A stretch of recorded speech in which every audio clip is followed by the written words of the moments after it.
அழகின் தமிழ் மொழிக்குள் உங்களை வரவேற்கின்றேன்.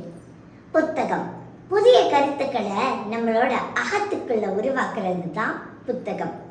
ஒரு நல்ல புத்தகத்தை நம்ம ஆழமா சிந்திச்சு ரசனையோட படிக்கிறோம்.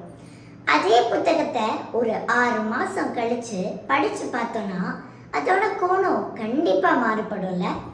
உதாரணத்துக்கு நம்மளோட அறிவு மேன்மை அடைஞ்சிருக்கலாம், அந்த புத்தகத்துல நம்மளுக்கு புதிய கருத்துக்கள் புலப்படலாம், ஏன் அந்த புத்தகத்துல இன்னும் ஒரு நல்ல அனுபவமும் நம்மளுக்கு கிடைக்கலாம்.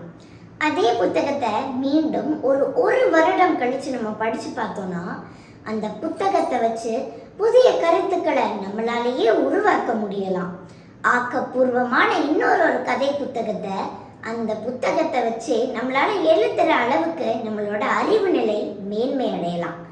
அதே போலதான் இன்னைக்கு நம்ம ஒரு புதிய வருடத்துக்குள்ள காலடி எடுத்து வைக்கிறோம். சென்ற வருடம் நம்ம பல விதமான சந்தோஷங்களை அனுபவிச்சிருக்கலாம், சில துயரங்களை கடந்திருக்கலாம், சில சோதனைகளையும் எதிர்கொண்டிருக்கலாம்.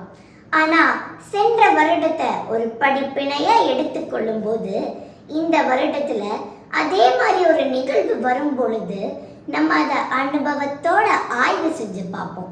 அந்த நேரத்துல நம்ம அறிவு நிலை மேன்மை அடைகிறது மட்டும் இல்லாம அந்த நிகழ்வுல நம்ம என்ன தவறு செஞ்சிருக்கோன்றதும் நம்மளுக்கு புலப்படும்.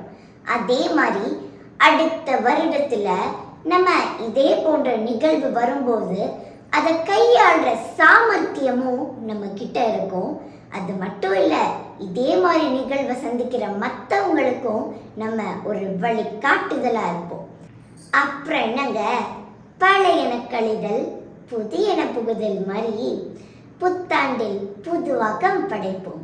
எல்லோருக்கும் இனிய புத்தாண்டு நல்வாழ்த்துக்கள்.